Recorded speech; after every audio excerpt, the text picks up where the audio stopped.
하나님은 사람에게 좋은 것을 주십니다. 하나님은 그냥 우리에게 좋은 것만 주시는 것이 아니라 하나님은 우리에게 완벽한 것을 주십니다. 그래서 하나님은 태초에 세상을 창조하실 때 심히 보기 좋았다라고 말씀하실 만큼 완전한 창조를 이루셨고 그 모든 피조물들을 에덴 동산에 두시며 첫 인류인 아담에게 그 모든 것을 다 맡기셨습니다. 그러니까 아담은 하나님이 완벽하게 창조하신 모든 좋은 것을 에덴 동산에서 다 받았습니다. 아담은 에덴 동산에서 단지 좋고 완벽한 것만을 받는 그러한 사람은 아니었습니다. 그것 위에 하나님께서 아담으로 하여금 많은 특권들을 누리게 하셨습니다.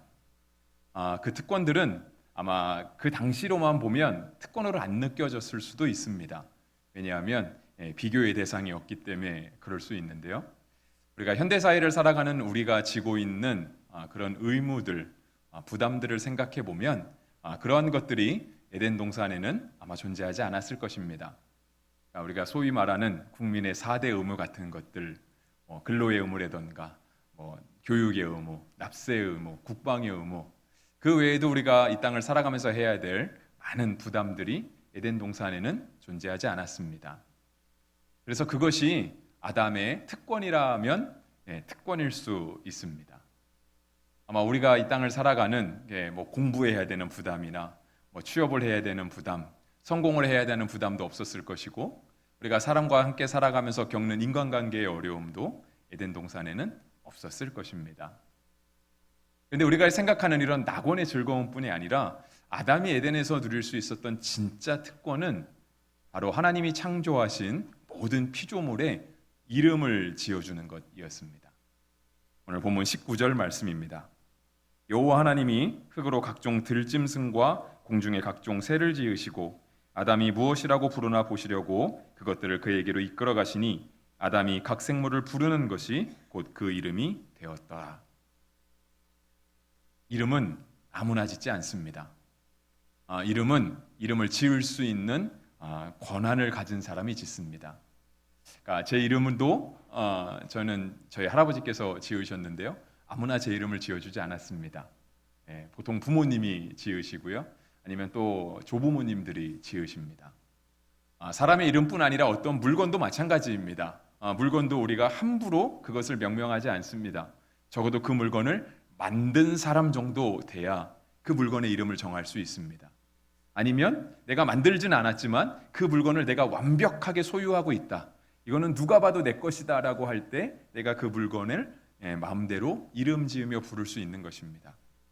이러한 권한을 가지지 않는 사람이 마음대로 이름을 짓거나 이미 지어진 이름을 변경하는 것은 굉장한 무례이고 실례인 것이죠. 아담은 에덴 동산 안에서 하나님이 창조하신 모든 피조물들의 이름을 지었고요. 그것이 아담이 부르는 대로 명명되었습니다. 아담이 진짜 누릴 수 있는 특권은 바로 이것이었던 것이죠. 아담은 에덴 동산에서 모든 특권을 누리며 살았지만 아담에게도 금지된 것은 하나 있었습니다. 그것은 무엇이냐면 우리가 잘 알고 있는 것처럼 선악을 알게 하는 나무의 열매를 먹지 않는 것이었습니다. 16절과 17절 말씀을 보시면 여호와 하나님이 그 사람에게 명령하여 이르시되 동산 각종 나무의 열매는 내가 임의로 먹되 선악을 알게 하는 나무의 열매는 먹지 말라. 내가 먹는 날에는 반드시 죽으리라 하시니라. 그러니까 이 한 가지만 아담이 지키면 아담은 모든 것을 다 할 수 있었습니다. 그리고 그가 낙원에서 누리는 모든 특권, 그리고 에덴이라고 하는 그 낙원이 아담과 하와에게 영원토록 보장되는 것이었습니다. 그런데 사람은 꼭 그 금지된 한 가지가 하고 싶습니다. 하지 말라고 하면 더 하고 싶고 내가 그것만 하면 완벽하겠다라고 하는 생각을 합니다. 이미 주어진 것이 완벽한데도요. 이미 내가 누리고 있는 특권과 권리가 정말 그 무엇과도 비교할 수 없이 대단한데도 불구하고 그 하지 못하게 하시는 그 하면 안 되는 그 한 가지가 꼭 하고 싶은 그런 습성이 있습니다. 하나님께서는 아담에게 분명히 말씀하셨습니다. 그거 먹으면 내가 반드시 죽으리라. 그런데도 아담은 그것에 자꾸 눈이 돌아가는 것이죠. 처음에는 아마 하나님 말씀을 철저히 지키려고 했을 것입니다. 받은 은혜가 너무 크잖아요. 너무 좋은 거죠. 근데 거기서 시간이 지나면 이제는 점점 이렇게 해도 될 것 같은 의심들이 슬금슬금 올라옵니다. 정말 먹으면 죽을까 하는 생각들이 올라오고요. 한 번 정도는 괜찮지 않을까? 적어도 먹지는 않아도 내가 바라보는 것 정도는 괜찮겠지. 아니면 먹어도 된다라고 하는 생각을 마음에 품는 거는 괜찮겠지라고 조금씩 이렇게 타협의 선들이 늘어납니다. 그래서 창세기 3장에 보시면 뱀이 하와를 꼬실 때도 하나님의 말씀을 인용하는 것처럼 하는데 조금 바꾸죠. 하나님이 정말 하와 너에게 말씀하시기를 그것을 참으로 먹지 말라 하시더냐, 그거 먹으면 참으로 죽는다 하시더냐. 다른 말로 하면 그것입니다. 하나님의 진짜 본 뜻이 먹으면 죽는다는 데 있겠느냐, 마치 죽음과 같은 것이지 진짜 죽지는 않을 것이다, 하나님의 참뜻은 그게 아니었을 것이다 라고 하와를 미혹합니다. 그랬더니 하와도 뭐라고 대답하냐면 먹으면 죽을까 하노라. 하나님은 반드시 죽는다 그랬는데 시간이 지나면서 그 금지된 것들에 대한 마음이 점점 생겨나니까 죽을까 하노라. 쉽게 말하면 아마 안 죽을 수도 있을걸? 이렇게 마음이 바뀌어가는 것이죠. 왜 사람은 그 금지된 한 가지를 하고 싶을까요? 우리 학생들에게는 한 가지 주어진 의무가 있습니다. 밥 먹고 공부만 해라, 그것입니다. 우리가 자녀들 보고 돈을 벌어오라고 시키지도 않고요. 가서 아르바이트를 하면서 생활에 보탬이 되라 말하지도 않습니다. 건강하게 함께 친구들하고 사이좋게 지내라고 얘기하지만 그것이 진짜 목적이 아니라 정말 목적은 공부만 해라, 그것이죠. 우리 어른들에게도 마찬가지입니다. 어른들은 이제 성인이 되면 누구에게도 간섭을 받지 않잖아요. 그만큼 자율권이 주어지지만 또 그만큼 책임감과 부담도 주어지는 거죠. 그래서 어른에게는 어른다운 삶을 요구합니다. 성숙한 삶을 요구하는 거죠. 그런데 그 주어진 한 가지가 잘 되지는 않습니다. 생각처럼 잘 되지 않고요. 말처럼 쉬운 것도 아닙니다. 이것이 사람의 한계이고 사람의 연약함입니다. 조금 더 정직하게 얘기하면 그것이 바로 사람의 실제 존재입니다. 사람의 실존이죠. 알면서도 못하는 어리석음이 있고요. 해야 되지만 할 수 없는 무능력함도 있습니다. 그리고 그런 한계들을 인정하지 않으려고 하는 교만들도 있고, 한계는 알고 있지만 그것들 자꾸 숨기려고 하는 그런 비겁함들도 우리에게 있습니다. 그래서 인간은 참 연약한 존재입니다. 그게 인간의 실존입니다. 그런데 만약에 정말 이렇게 시간을 되돌려서 만약에 아담이 에덴 동산에서 선악과를 따먹지 않았으면 어떻게 됐을까요? 우리가 역사에서 만약을 이렇게 전제할 수는 없잖아요. 근데 정말 만약에 아담과 하와가 선악과를 안 따먹었으면 우리는 지금 에덴 동산에 살고 있을까요? 물론 그럴 수도 있습니다. 그런데 우리가 사람의 연약함 있잖아요. 금지된 한 가지가 꼭 하고 싶은 그 사람의 어떤 습성들을 생각해 보면 설령 아담은 안 따먹었다 할지라도 아담 이후에 그 후손 중 누군가 하나 나타나서 아담과 하와처럼 분명 그 선악과를 따먹지 않았겠습니까? 그러니까 아담이 안 했다고 해도요, 실제로 사람에게는 그런 마음이 있습니다. 그래서 사람을 단지 연약한 존재로만 정의하는 것은 완벽하지 않고요, 더 나아가서 사람은 죄인이라고 정의하는 것이 맞습니다. 사람에겐 죄성이 있거든요. 죄성. 하지 말라고 하는 것이 꼭 하고 싶은 사람의 특성이 아니라, 보편적인 사람의 모습이 아니라 그것을 자꾸 욕심내고자 하는 그러한 마음들이 사람에게 있다라고 하는 것이고, 그것이 바로 하나님을 거역하려고 하는 죄성에 해당한다라는 것입니다. 그래서 로마서 3장 23절은 다음과 같이 우리에게 말씀하십니다. 모든 사람이 죄를 범하였음에 하나님의 영광에 이르지 못하더니. 이 말씀을 새 번역으로 보면 조금 우리에게 새로운 느낌으로 다가옵니다. 모든 사람이 죄를 범하였습니다. 그래서 사람은 하나님의 영광에 못 미치는 처지에 놓여 있습니다. 그러니까 아담 한 사람만 하나님의 영광에 이르지 못하더라, 그것으로 끝난 것이 아니고요. 세번역에서는 뭐라고 말씀하시냐면 모든 사람이 다 하나님의 영광에 미치지 못하는 처지에 놓여 있습니다. 우리도 예외는 아닙니다 라고 말씀하시는 거예요. 한 번쯤은 그럴 수 있지 뭘. 뭐 나만 그런가, 누구나 다 그런 것 아닌가라고 해서 사람의 죄성을 그냥 당연한 사람의 보편적인 성향이라고 말할 수는 없습니다.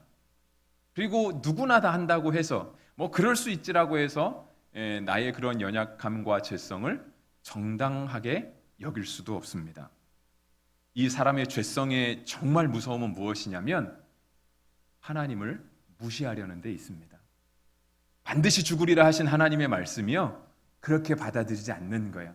하나님의 참 뜻은 그게 아니야, 그냥 이 정도는 해도 된다라는 뜻이야 라고 하면서 사람이 임의대로, 마치 에덴 동산에 있는 모든 것을 임의로 먹을 수 있었던 것처럼 하나님의 말씀도 우리가 임의대로, 그래서 하나님을 넘어서려고 하는 그러한 모습이 죄성 가운데 담겨 있다라고 하는 것이죠. 오늘 본문의 위치를 여러분 다시 한번 생각해 보시면 좋겠습니다. 오늘 본문은요, 창세기 2장입니다. 창세기 1장에 뭐가 기록되어 있죠? 하나님의 천지창조. 하나님께서 모든 피조물을 아름답게 창조하시고요. 창세기 1장 31절, 1장이 끝나는 마지막은 사람을 지으시고 여섯째 날이 되면서 하나님 보시기에 심히 좋았더라 되어 있습니다. 그리고 나서 2장에는 그렇게 심히 좋았던 모든 피조 세계를 하나님이 아담에게 선물로 주셨습니다. 그리고 나서 그것을 선물로 받은 인간이 3장에 들어가서 첫 번째 나오는 게 하나님이 참으로 죽겠다고 말씀하시더냐, 하나님이 진짜 먹지 말라고 말씀하시더냐, 인간의 범죄가 나옵니다. 1장에서 하나님이 창조하시고 2장에서 창조한 모든 것을 우리에게 주셨는데 3장에 가서 사람의 첫 번째 범죄, 곧 하나님의 말씀에 불순종하려는, 스스로 하나님처럼 되려고 하는 인간의 모습이 나타난다라고 하는 것이죠. 그래서 정말 죄성의 무서움은 바로 이것입니다. 내 스스로 하나님처럼 되려는 것. 여러분, 우리는 우리의 모든 삶을 다 허락받았습니다. 여러분의 삶을 여러분이 스스로 계획하시고 여러분이 원하시는 대로 여러분의 인생을 꾸며 가시잖아요. 그런데 우리의 인생에 진짜 주관자가 있다라는 사실을 우리가 인정할 수 있어야 돼요. 그게 안 되고 내가 왕입니다, 인간이 만물의 영장입니다라고 하는 것은 거기에 하나님이 전제되어 있으면 상관없는데 하나님이 전제됨 없이 그냥 나에게 모든 것이 주어졌다라고 하는 것은 죄성에 지나지 않는 것입니다. 죄성에 지나지 않음은 어리석다라고 하는 뜻이고 교만하다라고 하는 것입니다. 그래서 이러한 죄성에 빠져 있는, 그러니까 금지된 거 하나가 꼭 하고 싶은 이러한 죄성에 빠져 있는 사람에게는요, 스스로를 구원할 수 있는 길이 없습니다. 사람은 아무리 노력해도 자기 자신의 죄를 벗어버릴 수가 없습니다. 각자 사람은 각자의 죄값을 받을 뿐입니다. 내가 조금 더 의롭다고 해서, 비교적으로 내가 조금 더 신앙이 오래됐다고 해서 우리가 다른 사람의 죄를 대신 져줄 수 없습니다. 각 사람은 그냥 자신의 죄값을 받을 뿐이고요, 스스로는 하나님과의 끊어진 관계를 회복할 수 있는 능력이 없습니다.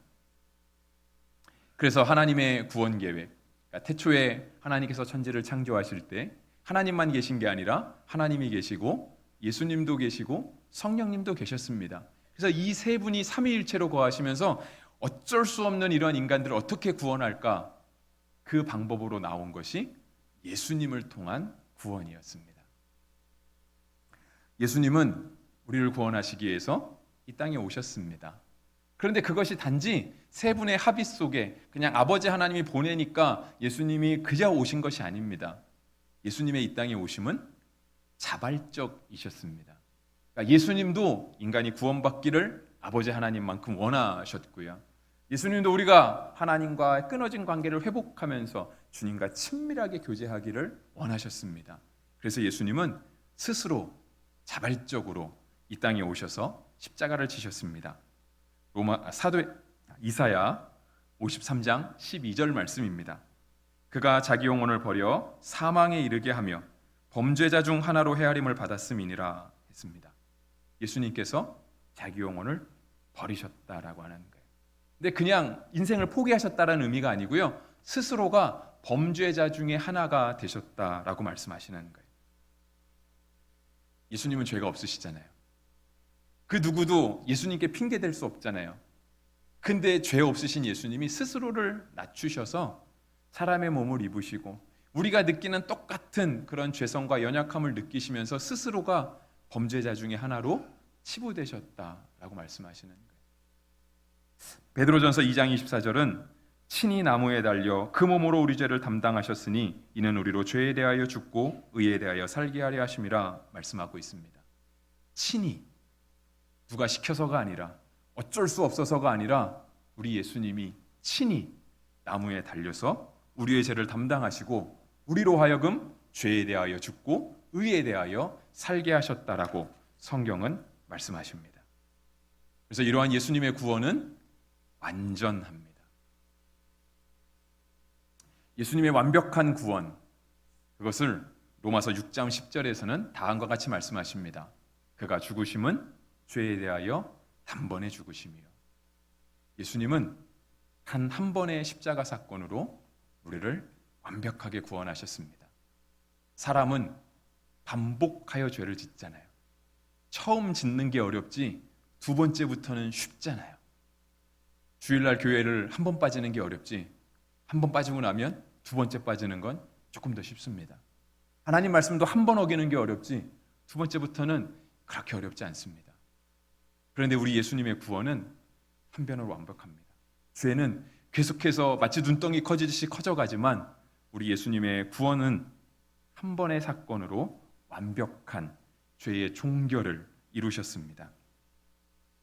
이러한 예수님의 단번의 십자가 구원은 영원합니다. 히브리서 9장 12절에는 염소와 송아지의 피로 아니하고 오직 자기의 피로 영원한 속죄를 이루사 단번의 성소에 들어가셨느니라.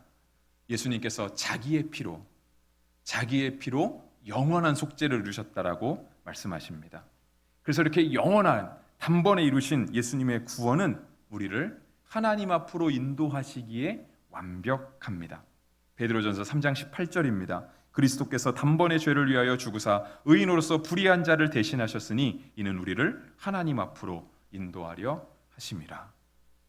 죄에 대하여 단번에 죽으사 우리를 하나님 앞으로, 아담 한 사람이 한 번에 끊어놓은 하나님의 형상을, 하나님과의 관계를 예수님께서 단번에 죄에 대하여 죽으셔서 끊어진 관계를 회복하셨습니다.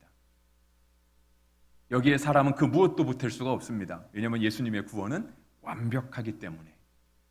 여기에 사람이 그 무언가를 보태려고 한다면 그들은 다 이단. 실제로 이 땅에 존재하는 많은 이단들이 다 예수님의 자리를 대신하려고 합니다. 예수님이 못다 이룬 것들, 여전히 죄성에 시달리는 우리의 인간의 실존들을 우리의 집단에 오면, 누구를 믿으면 다 해결되고 인간의 참된 행복이 오고 만족이 온다 말하는 것이죠. 하지만 이미 예수님께서 완벽하게 이루셨습니다. 그 누구도 예수님을 대체할 수 없고요. 예수님이 부족하기 때문에 내가 무언가를 더 보태야 된다, 우리가 감히 그렇게 말할 수 없습니다. 그래서 성경은 우리에게 다음과 같이 명확하게 선포하십니다. 사도행전 4장 12절 말씀, 다른 이로서는 구원을 받을 수 없나니 천하 사람 중에 구원받을 만한 다른 이름을 우리에게 주신 일이 없음이라 하였더라. 이어지는 요한복음 14장 6절 말씀도 보려고 합니다. 예수께서 이르시되 내가 곧 길이요 진리요 생명이니 나로 말미암지 않고는 아버지께로 올 자가 없느니라. 예수님은 사람의 몸을 입고 오셔서 단 한 번에 영원한 구원을 완성하셨습니다. 사람은 그 죄의 연약함으로, 그 한 번의 실수로, 한 사람이 한 번의 실수로 죄에 빠질 수밖에 없었는데, 하나님과의 관계가 끊어질 수밖에 없었는데, 예수님은 그 사람의 몸을 입고 오셔서 단번에 영원한 구원을 완벽하게 이루셨습니다. 이것이 십자가의 공로이고 보혈의 능력입니다. 그래서 누구든지 예수님을 믿는 사람은 멸망하지 않습니다. 그리고 영생을 얻습니다.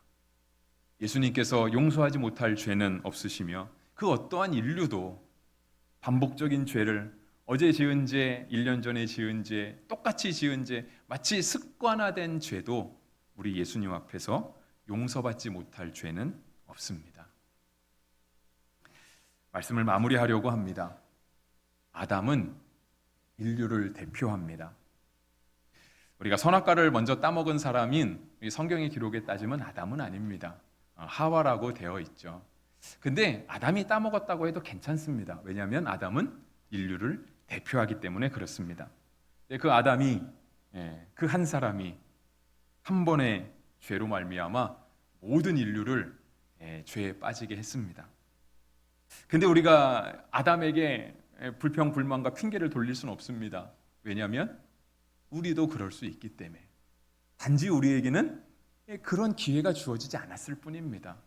우리에게도 그런 기회가 오면 아마 우리도 분명 그렇게 했을 것입니다.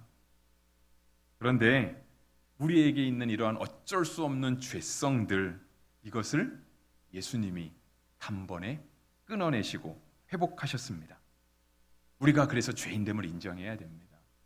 환자가 자신의 병을 인정해야 그때 비로소 치료가 시작됩니다. 학생은 자신의 무지를 인정해야 그때부터 배움이 시작되는 것입니다. 자신의 병든 것과 자신의 무지함을 인정할 수 있어야 의사 선생님이 오시던 학교 선생님이 오시던 그때부터 그 의사 선생님이나 학교 선생님이 그 역할을 감당하게 되는 것입니다. 우리의 죄됨, 우리의 어쩔 수 없는 연약함을 인정할 때 예수님이 우리에게 보혈의 공로를 새롭게 하여 주십니다. 그 만들어드린 공간 안에 예수님이 들어오십니다. 우리의 삶에 그 보혈이 흘러가게 하여 주시고 우리의 삶 속에 예수님이 들어오셔서 그 들어오신 그 공간을 통하여서 우리를 다스려 주십니다.